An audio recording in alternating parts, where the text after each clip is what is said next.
নমস্কাৰ আমি মানৱ ভূগোলৰ তৃতীয় অধ্যায়টো আলোচনা কৰি আছিলোঁ আজি আমি মানৱ ভূগোলৰ তৃতীয় অধ্যায়ৰ সেকেন্ড পাৰ্টটো আলোচনা কৰিম আজি আমি আলোচনা কৰিম গ্ৰাম্য আৰু পৌৰ সংৰচনা ৰুৰেল আৰবান কম্পজিশন এতিয়া গ্ৰাম্য আৰু পৌৰ সংৰচনা মানে কি আমাৰ যিটো মানুহৰ বসতি আছে গ্ৰাম্য আৰু পৌৰ এই দুটা অঞ্চলত বিভক্ত হৈ আছে আৱাসগৃহৰ অৱস্থান ভিত্তিত অঞ্চল একতাৰ মুঠ জনসংখ্যাক গ্ৰাম্য আৰু নগৰবাসী অথবা পৌৰ নামৰ দুটা শ্ৰেণীত বিভক্ত কৰিব পাৰি মানে আমাৰ যি আৱাসগৃহ ঘৰবিলাক ক'ত আছে তাৰ ওপৰত নিৰ্ভৰ কৰি আমি জনসংখ্যাটোক নগৰীয়া আৰু গ্ৰাম্য এই দুটা ভাগত ভাগ কৰিব পাৰো আৰু জীৱন যাপন প্ৰণালী আৰু ভালেমান সামাজিক পৰিৱেশৰ ধৰণকৰণ গ্ৰামাঞ্চল আৰু পৌৰ অঞ্চলসমূহত একে আৰ্হিৰ নহয় সেয়েহে গাঁও আৰু নগৰসমূহত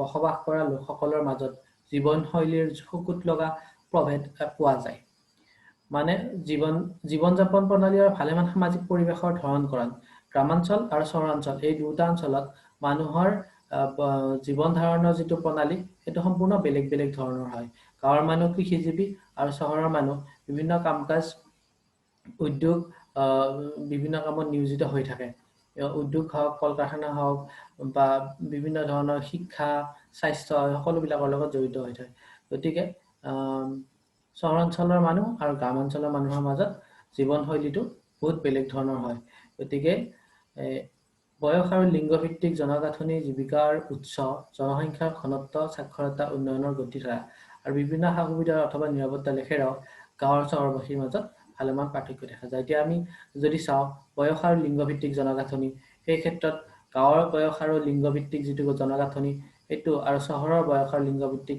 গাঁথনি দুটা বেলেগ বেলেগ ধৰণৰ হ'ব পাৰে জীৱিকাৰ উৎস চহৰ অঞ্চলত বেলেগ আৰু গ্ৰামাঞ্চলত বেলেগ আমি সকলোৱে গম পাওঁ জনসংখ্যাৰ ঘনত্ব চহৰ অঞ্চলত কেনেকুৱা আৰু গ্ৰামাঞ্চলত কেনেকুৱা মানে জনসংখ্যাৰ ঘনত্ব মানে কি যে জনসংখ্যাৰ যিটো আৱাসগৃহবিলাক কিমান ঘনকৈ আছে গতিকে চহৰ অঞ্চল আৰু গ্ৰামাঞ্চলত জনসংখ্যাৰ যিটো ঘনত্ব সেইটো বেলেগ বেলেগ ধৰণৰ হয় সাক্ষৰতাৰ হাৰ গ্ৰামাঞ্চল আৰু চহৰ অঞ্চলত বেলেগ বেলেগ শিক্ষিত মানুহ চহৰ অঞ্চলত শিক্ষিতৰ হাৰটো বেছি আৰু গ্ৰামাঞ্চলত শিক্ষিতৰ হাৰটো কম হৈ থাকে উন্নয়নৰ গতিধাৰাটো চহৰ অঞ্চলত বেছি আৰু গ্ৰামাঞ্চলত উন্নয়নৰ গতিধাৰা কম বিভিন্ন সা সুবিধা চহৰ অঞ্চলত বেছি থাকে আৰু গ্ৰামাঞ্চলত কম থাকে নিৰাপত্তাৰ ফালৰ পৰাও চহৰ অঞ্চলবিলাক বিশেষভাৱে নিৰাপত্তা ভিতৰত থাকে আৰু গ্ৰামাঞ্চলবিলাক কম পৰিমাণে নিৰাপত্তাৰ ভিতৰত থাকে গতিকে এনেকুৱা ধৰণৰ বিভিন্ন ধৰণৰ পাৰ্থক্য গ্ৰামাঞ্চল আৰু নগৰ অঞ্চলত আমি দেখা পাওঁ এতিয়া নেক্সট পেজটোলৈ আহোঁ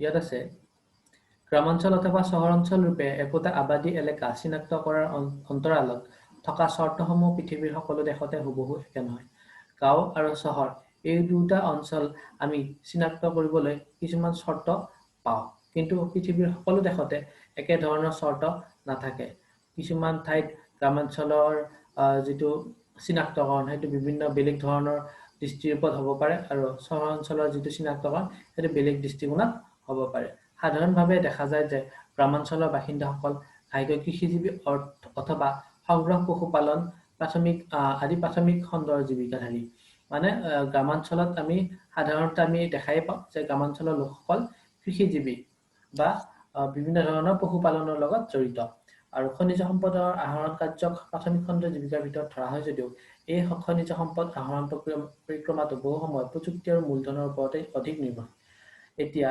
খনিজ সম্পদৰ যিটো আহৰণ কাৰ্য সেই আহৰণ কাৰ্যটো আমি প্ৰাথমিক খণ্ডৰ জীৱিকাৰ ভিতৰতে ধৰো মানে প্ৰাথমিক খণ্ডৰ জীৱিকা বুলি কওঁতে এইটোৱে যে প্ৰকৃতিৰ পৰা আমি যিবিলাক বস্তু পোনপটীয়াকৈ পাওঁ সেই সকলোবিলাক বস্তু সংগ্ৰহ কৰা যিবিলাক কাৰ্য সেই কাৰ্যকে কোৱা হৈছে প্ৰাথমিক খণ্ডৰ জীৱিকা গতিকে খনিজ সম্পদ যিটো আমি প্ৰকৃতিৰ পৰা পোনপটীয়াকৈ সংগ্ৰহ কৰিব পাৰোঁ এই কামটো প্ৰাথমিক খণ্ডৰ ভিতৰতে পৰে আৰু সাধাৰণতে দেখা যায় যে গ্ৰামাঞ্চলৰ লোকসকল প্ৰাথমিক খণ্ডৰ জীৱিকাৰ বৃত্তিধাৰী কিন্তু এই যিটো খনিজ সম্পদ আহৰণ কৰা যিটো বৃত্তি এই বৃত্তিটো চহৰ অঞ্চলত দেখা যায় বা খনিজ সম্পদ যি ঠাইত আহৰণ কৰা হয় সেই ঠাই পৌৰবসতিলৈ পৰিৱৰ্তন হয়।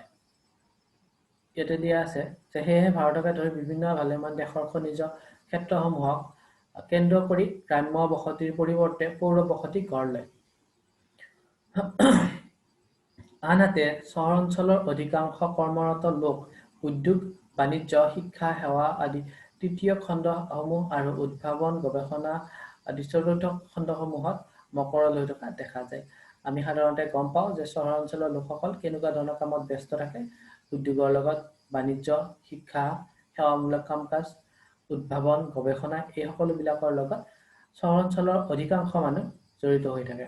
অৰ্থাৎ চহৰৰ এই কৰ্মৰত শ্ৰেণীটোৱে প্ৰাকৃতিক উৎসৰ পৰা সম্পদ আহৰণ কৰাৰ পৰিৱৰ্তে ইতিপূৰ্বে আহৰণ কৰা সম্পদৰ মানদণ্ড উন্নয়ন আৰু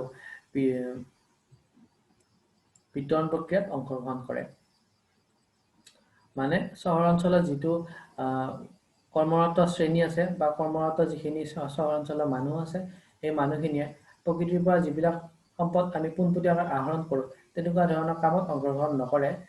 সাধাৰণতে দেখা যায় যে ইতিমধ্যে প্ৰাকৃতিক উৎসৰ পৰা যিবিলাক সম্পদ আহৰণ কৰা হৈছে, সেই সম্পদবিলাকৰ মানদণ্ড উন্নয়ন আৰু বিতৰণ প্ৰক্ৰিয়াতহে চহৰ অঞ্চলৰ মানুহখিনি জড়িত হৈ থাকে। নেক্সট, যিকোনো দেশতে গ্ৰামাঞ্চল আৰু চহৰাঞ্চলসমূহত লিংগৰ অনুপাত একে নহয়। কিছুমান দেশত গ্ৰামাঞ্চলতকৈ চহৰাঞ্চলত পুৰুষৰ সংখ্যা বেছি হোৱাৰ বিপৰীতে অন্য কিছুমান দেশত আকৌ চহৰাঞ্চলৰ তুলনাত গাঁও তুলনামূলকভাৱে অধিক সংখ্যক পুৰুষৰ বসতি পোৱা যায়। এতিয়া আমি গম পাওঁ যে লিংগৰ যি অনুপাত, মানে পুৰুষ আৰু মহিলাৰ যিটো সংখ্যা, সেইটো কিছুমান অঞ্চলত গ্ৰামাঞ্চলত কম থাকে আৰু কিছুমান অঞ্চলত গ্ৰামাঞ্চলত বেছিকে থাকে। কিছুমান অঞ্চলত চহৰাঞ্চলত কম থাকে আৰু কিছুমান অঞ্চলত চহৰসমূহত বেছি থাকে। গতিকে ৰাষ্ট্ৰভেদে গাঁও অথবা চহৰসমূহত পুৰুষ নাৰীৰ যি লিংগানুপাতিক সালসলনি সেইটো বেলেগ বেলেগ হয়। আৰু এই সালসলনি হোৱাৰ কাৰণবোৰো একে নহয়। প্ৰত্যেকটো দেশতে বা প্ৰত্যেকখন ৰাষ্ট্ৰতে বেলেগ বেলেগ ধৰণৰ হ'ব পাৰে। কানাডা, ফিনলেণ্ড, ব্ৰাজিল, নিউজিলেণ্ড আদি ভালেমান নব্য বসতি প্ৰধান ৰাষ্ট্ৰ আৰু পশ্চিম ইউৰোপৰ প্ৰত্ন আৱাসিক ৰাষ্ট্ৰসমূহৰ বেলিকা গ্ৰামাঞ্চলৰ তুলনাত চহৰাঞ্চলত প্ৰতি হেজাৰ পুৰুষৰ বিপৰীতে অধিক সংখ্যক নাৰীৰ বসতি পোৱা যায়। অৰ্থাৎ এইসমূহ ৰাষ্ট্ৰৰ গ্ৰাম্য বসতি পুৰুষ প্ৰধান। এতিয়া আমি পালো যে কানাডা, ফিনলেণ্ড, ব্ৰাজিল, নিউজিলেণ্ড এই যিবিলাক দেশ আৰু পশ্চিম ইউৰোপৰ প্ৰত্ন আৱাসিক ৰাষ্ট্ৰ, এইবিলাক ৰাষ্ট্ৰত কি হয়, গ্ৰামাঞ্চলৰ তুলনাত চহৰ অঞ্চলত পুৰুষৰ বিপৰীতে নাৰীৰ সংখ্যাটো বেছি। অৰ্থাৎ এই ৰাষ্ট্ৰসমূহত গ্ৰাম্য বসতিত পুৰুষৰ সংখ্যা বেছি। নব্য বসতি প্ৰধান অৰ্থাৎ আজিৰ পৰা কম বেছি 200 বছৰ পূৰ্বে বসতি আৰম্ভ হোৱা কানাডা, ব্ৰাজিল প্ৰভৃতি দেশসমূহৰ বেলিকা আৰ্থিক কাম-কাজকে ধৰি জীৱন-যাপনৰ সুবিধা আৰু নিৰাপত্তাসমূহ আৰম্ভণিৰ পৰাই নগৰ কেন্দ্ৰিক। এতিয়া আজিৰ পৰা 200 বছৰ আগতেও কানাডা, ব্ৰাজিল এই দেশবিলাক আৰ্থিক কাম-কাজৰ লগত জড়িত হোৱাৰ আৰম্ভণিৰে পৰা এই দেশবিলাক নগৰ কেন্দ্ৰিক। তদুপৰি এনেবোৰ দেশৰ বাসিন্দাৰ প্ৰধান অংশটোৱেই প্ৰব্ৰজনমূলৰ আৰু এইকেইখন দেশত প্ৰব্ৰজনৰ ফলতে জনসংখ্যা বেছিখিনি আছে। সেয়েহে এনেবোৰ দেশৰ অধিবাসী স্ত্ৰী জনবলৰ বুজন অংশটো চহৰ কেন্দ্ৰিক। জিম্বাবৱে, নেপাল, পাকিস্তান, ভাৰত আদি দেশসমূহৰ বেলিকা গ্ৰামাঞ্চলৰ তুলনাত চহৰসমূহত নাৰীৰ সংখ্যা কম। এতিয়া জিম্বাবৱে, নেপাল, পাকিস্তান, ভাৰত এইসমূহ দেশত কি আছে যে গ্ৰামাঞ্চলৰ তুলনাত টাউনত নাৰীৰ সংখ্যা কম, মানে পুৰুষৰ সংখ্যা বেছি। এনেবোৰ দেশৰ কৃষিকেন্দ্ৰিক পৰম্পৰাগত অৰ্থনীতিয়ে ইয়াৰ ঘাই কাৰণ। কৃষিখণ্ডত স্ত্ৰী জনবল ব্যাপক পৰিমাণে মকৰল কৰা হয়। এতিয়া যিবিলাক দেশত অৰ্থনীতি কৃষি খণ্ডৰ ওপৰত নিৰ্ভৰশীল, সেইবিলাক দেশৰ কৃষিখণ্ডত স্ত্ৰী জনবল বা নাৰীসকলক বেছি পৰিমাণে ব্যস্ত হৈ থকা দেখা যায়। আনহাতে চহৰাঞ্চলৰ আৰ্থিক কাম-কাজবোৰ ঘাইকৈ প্ৰশিক্ষিত শ্ৰমিক কেন্দ্ৰিক হোৱাৰ বাবে গ্ৰামাঞ্চলৰ পৰা চহৰমুখী নিৰক্ষৰ স্ত্ৰী শ্ৰমিকৰ প্ৰব্ৰজন সীমিত হৈ ৰয়।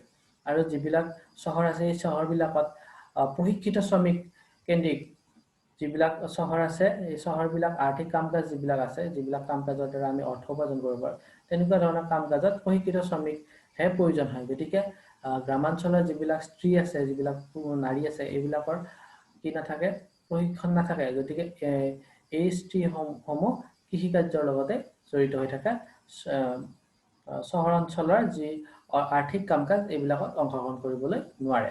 আকৌ এনেবোৰ দেশত ভালেমান চহৰেই লিংগ বৈষম্যৰ প্ৰভাৱমুক্ত নহয়। ইফালে এনেবোৰ দেশৰ চহৰসমূহত জীৱন যাপনৰ ব্যয় পুৰুষৰ তুলনাত তিৰোতাৰ কিছু হ'লেও বেছি হোৱা দেখা যায়।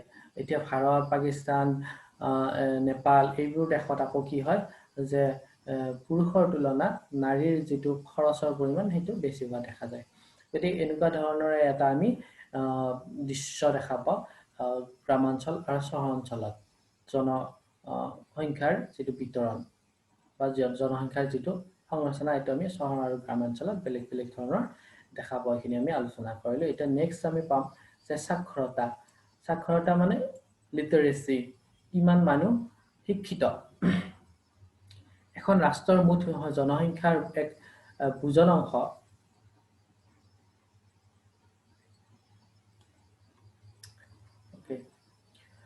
এখন ৰাষ্ট্ৰৰ মুঠ জনসংখ্যাৰ বুজন অংশ এটা সাক্ষৰ হোৱা মানে সেই সাক্ষৰতাৰ সমানুপাতিক হাৰত ৰাষ্ট্ৰখনৰ আৰ্থ-সামাজিক তথা জীৱন যাপনৰ মানৰ উন্নতি ঘটাৰ আভাস পোৱা যায়। কোনো দেশত যদি সাক্ষৰতাৰ হাৰ বেছি থাকে, তেতিয়াহ'লে আমি সেইখন দেশৰ আৰ্থ-সামাজিক যি জীৱন যাপনৰ সেইটো উন্নতি ঘটা বুলি ভাবি লওঁ বা গম পাওঁ। 7 বছৰৰ অধিক বয়সপ্ৰাপ্ত মুঠ জনসংখ্যাৰ প্ৰতি 100 জনৰ ভিতৰত অক্ষৰ আৰু সংখ্যা জ্ঞান আহৰণকাৰী লোকৰ সংখ্যা আমাৰ দেশত সাক্ষৰতাৰ হাৰ ৰূপে গণ্য কৰা। মানে 7 বছৰৰ ওপৰত যিখিনি মানুহ আছে, সেই মানুহখিনি প্ৰতি 100 জনৰ ভিতৰত অক্ষৰ মানে আখৰ আৰু সংখ্যা জ্ঞান আহৰণ কৰা কিমান লোক আমাৰ আছে প্ৰতি 100 জনত, মানে পাৰ্চেন্টেজ হিচাপত উলিওৱা হয়। এতিয়া সেইখিনিকে আমাৰ সাক্ষৰতাৰ হাৰ বুলি কোৱা হৈছে। মুঠ আমাৰ দেশত তেনেকে হিচাপ কৰা হয় সাক্ষৰতাৰ হাৰটো। মুঠ জনসংখ্যাৰ সাক্ষৰতাৰ উপৰিও একে বয়স সীমাৰ ওপৰত থকা নাৰী জনসংখ্যাৰ ওপৰত নিৰ্ধাৰণ কৰা সাক্ষৰতাক নাৰী সাক্ষৰতা বোলে। এতিয়া নাৰী সাক্ষৰতা কাক বোলে? যে একে বয়সীমাৰ বুলি কৈছে, মানে 7 বছৰৰ ওপৰৰ যিখিনি নাৰী আছে, এই নাৰীখিনি প্ৰতি 100 জনৰ ভিতৰত কিমান গৰাকী নাৰী আখৰ আৰু সংখ্যাৰ জ্ঞান আহৰণকাৰী, এইখিনিকে কোৱা হৈছে নাৰীৰ সাক্ষৰতাৰ হাৰ।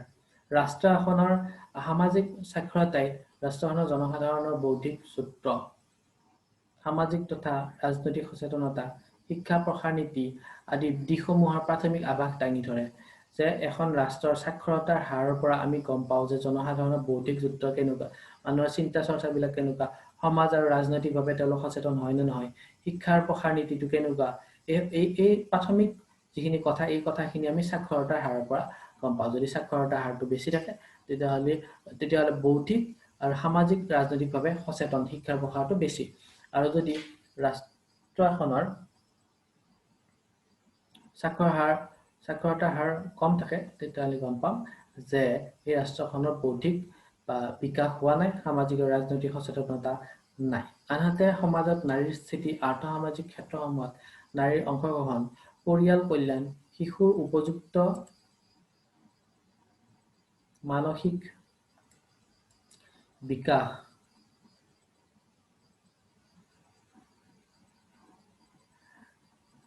আদিৰ আভাস ৰাষ্ট্ৰখনৰ নাৰী সাক্ষৰতাৰ ওপৰত প্ৰতিফলিত হয়।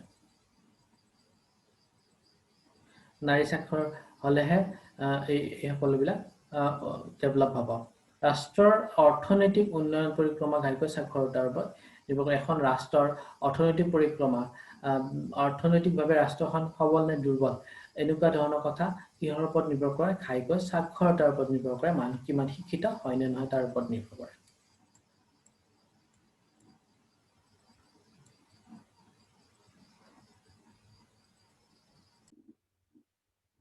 ইয়াৰ পিছত আমি পাম জীৱিকা নিৰ্বাহ সংৰচনা, অকুপেশ্যন ষ্ট্ৰাকচাৰ, মানে মানুহৰ জীৱিকাবিলাকৰ ওপৰত নিৰ্ভৰ কৰি আমাৰ জনসংখ্যাটো সংৰচনাটো কেনেকুৱা হৈ আছে সেইটোৰ বিষয়ে আমি আলোচনা কৰিম। ৰাষ্ট্ৰ এখনৰ কৰ্মৰত অথবা কৰ্মক্ষম মানে 15ৰ পৰা 59 বছৰ বয়সৰ অন্তৰ্গত পুৰুষ আৰু নাৰী শক্তিটোৱে অৱস্থা বিশেষে কৃষি, পশুপালন, অৰণ্য, মীন পালন, উদ্যোগ, নিৰ্মাণ, পৰিবহন, বিপণন, যোগাযোগ, সেৱা আদি বিভিন্ন অৰ্থকাৰী কাম কাজসমূহত আত্মনিয়োগৰ যোগেদি নিজ নিজ জীৱিকা নিৰ্বাহ কৰে। কৃষি, খনি, পশুপালন আদি প্ৰাকৃতিক পটভূমিৰ উৎপাদিত শক্তিক পৰিচালনা কৰি সম্পদ সৃষ্টি কৰা খণ্ডসমূহক প্ৰাথমিক খণ্ড বোলা হয়।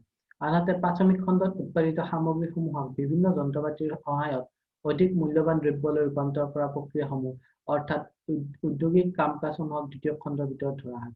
অৰ্থদায়ী কাম কাজৰ তৃতীয়টো খণ্ড আকৌ যাতায়াত, বাণিজ্য, চিকিৎসা, শিক্ষা, যোগান, প্ৰশাসনিক আৰু সামৰিক সেৱা আদি বিভিন্ন সেৱা সৃষ্টিকাৰী কাম কাজৰ সমষ্টি। ঠিক সেইদৰে প্ৰাথমিক, দ্বিতীয়, তৃতীয় খণ্ডৰ কাম কাজসমূহৰ দক্ষতা বৃদ্ধিৰ উদ্দেশ্যে প্ৰয়োজনীয়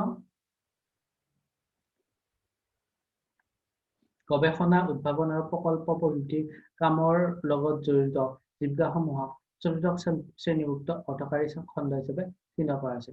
গতিকে আমাৰ ইয়াতে কোৱা আছে যে আমাৰ জনসংখ্যাটোৰ ভিতৰত বিভিন্ন ধৰণৰ কাম কাজ কৰা মানুহ আছে। ইয়াৰে ভিতৰত কিছুমান মানুহে কৃষিৰ লগত জড়িত, পশুপালনৰ লগত জড়িত, কিছুমান মানুহ উদ্যোগ আৰু নিৰ্মাণৰ লগত জড়িত, কিছুমান পৰিবহন, বিপণন, যোগাযোগৰ লগত জড়িত, কিছুমান এইটো কি বুলি কয় যে উদ্ভাৱনৰ লগত জড়িত, গৱেষণাৰ লগত জড়িত বা প্ৰকল্পৰ লগত জড়িত, এনেকুৱা ধৰণৰ বিভিন্ন ধৰণৰ কাম কাজৰ লগত জড়িত মানুহ আমাৰ জনসংখ্যাটোৰ ভিতৰত আছে। আৰু তেনেকেই জনসংখ্যা এটা ষ্ট্ৰাকচাৰটো গঠন হৈছে। গতিকে যিবিলাক কাম কাজ প্ৰকৃতিৰ পৰা পোনপটীয়াকৈ আমি সামগ্ৰী পাই পেলাই তাৰ আমি ব্যৱহাৰ কৰোঁ বা প্ৰকৃতিৰ পৰা ডাইৰেক্টলি আমি বস্তুবিলাক সংগ্ৰহ কৰাটোৱে আমাৰ কাম। সেই কামখিনিক কোৱা হৈছে প্ৰাথমিক খণ্ডৰ জীৱিকা। আৰু প্ৰাথমিক খণ্ডত যিবিলাক আমি সামগ্ৰী আহৰণ কৰোঁ প্ৰকৃতিৰ পৰা, সেইবিলাকক আকৌ উন্নত মানৰ কৰি ব্যৱহাৰৰ উপযোগী কৰি তুলিবলৈ যিবিলাক কাম কাজ কৰা হয় সেইবিলাকক দ্বিতীয় খণ্ডৰ জীৱিকা বুলি কোৱা হয়। আৰু এই প্ৰাথমিক আৰু দ্বিতীয় খণ্ডৰ পৰা যিবিলাক আমি সামগ্ৰী পাওঁ, সেই সামগ্ৰীবিলাক বিতৰণৰ ক্ষেত্ৰত আমি যিটো কাম কাজ কৰোঁ সেইটো তৃতীয় খণ্ডৰ জীৱিকা বোলে, বা যিবিলাক সেৱামূলক কাম কাজ সেই সকলোবিলাক সেৱামূলক কাম কাজতে তৃতীয় খণ্ডৰ জীৱিকা বোলে। আৰু চতুৰ্থ খণ্ডৰ ভিতৰত সেইবিলাক পৰে যিবিলাক নেকি মানুহৰ কৰ্মদক্ষতা আৰু উদ্দেশ্যে গৱেষণা, উদ্ভাৱন আদি ৰূপত কাম কাজ কৰি থাকে, তেনেকুৱা ধৰণৰ কাম কাজক চতুৰ্থ বৃত্তি বুলি কোৱা হৈছে। এই প্ৰাথমিক, দ্বিতীয়, তৃতীয় আৰু চতুৰ্থ এই চাৰিওটা বৃত্তিৰ মানুহ আমাৰ জনসংখ্যাৰ ভিতৰত আছে। আৰু তেনেকে আমি ষ্ট্ৰাকচাৰটো পাওঁ। এতিয়া কথা হ'ল, এখন ৰাষ্ট্ৰৰ মুঠ কৰ্মক্ষম জনশক্তিৰ কিমান অংশই এই 4 শ্ৰেণীৰ অৰ্থকাৰী খণ্ডত জীৱিকা উৎসৰূপে নিযুক্তি লাভ কৰিছে সেই প্ৰতিচ্ছবিৰ পৰাই ৰাষ্ট্ৰখনৰ সামগ্ৰিক আৰ্থিক উন্নয়নৰো থুলমূল আভাস পোৱা যায়। মানে প্ৰাথমিক খণ্ডৰ ভিতৰত যদি বেছি মানুহ আছে, তেতিয়াহ'লে দেশখনৰ যদি বেছিভাগ মানুহ প্ৰাথমিক খণ্ডৰ লগত জড়িত, তেতিয়াহ'লে আমি বুজি পাম যে দেশখন আৰ্থিকভাৱে পিছ পৰি আছে। যদি দ্বিতীয় খণ্ডৰ লগত জড়িত, তেতিয়াহ'লে আমি গম পাম যে দেশখনৰ আৰ্থিকভাৱে উন্নয়ন হ'বলৈ আৰম্ভ কৰিছে। তৃতীয় আৰু চতুৰ্থ খণ্ডৰ ভিতৰত যদি বেছি সংখ্যক মানুহ জড়িত হৈ থাকে, তেতিয়াহ'লে আমি দেশখনক উন্নত বুলি আমি ক'ব পাৰোঁ। গতিকে আনহাতে পৰম্পৰাগত অৰ্থব্যৱস্থাকে ধৰি আৰ্থিকভাৱে পিছুৱাই দেশসমূহৰ সৰহসংখ্যক মানুহে প্ৰাথমিক খণ্ড জীৱিকাৰ উৎস হিচাপে গ্ৰহণ কৰে। যথোচিত ৰূপান্তৰ অবিহনে এই খণ্ডত উৎপাদিত সামগ্ৰীৰ বাণিজ্যিক মূল্য কম হোৱাৰ কাৰণে ঔদ্যোগিকভাৱে অনুগ্ৰহ দেশৰ ৰাষ্ট্ৰীয় জনমূৰি আয় সীমাবদ্ধ। গতিকে যিবিলাক ৰাষ্ট্ৰৰ প্ৰাথমিক খণ্ডত যিবিলাক আমি সামগ্ৰী পাওঁ, সেই সামগ্ৰীবিলাক আমি ৰূপান্তৰ কৰিব যদি নোৱাৰোঁ আৰু বাণিজ্যিক মূল্য যদি আমি এটা বৃদ্ধি কৰিব নোৱাৰোঁ, তেতিয়াহ'লে তেনেকুৱা দেশবিলাক আৰ্থিকভাৱে অনগ্ৰসৰ হৈ থাকে আৰু জনমূৰি আয় কম হৈ থাকে। এতিয়া এইখিনিয়ে আছিলে আমাৰ তৃতীয়টো অধ্যায়ৰ ভিতৰত আমি তৃতীয় খণ্ডটো আমি পালোঁ।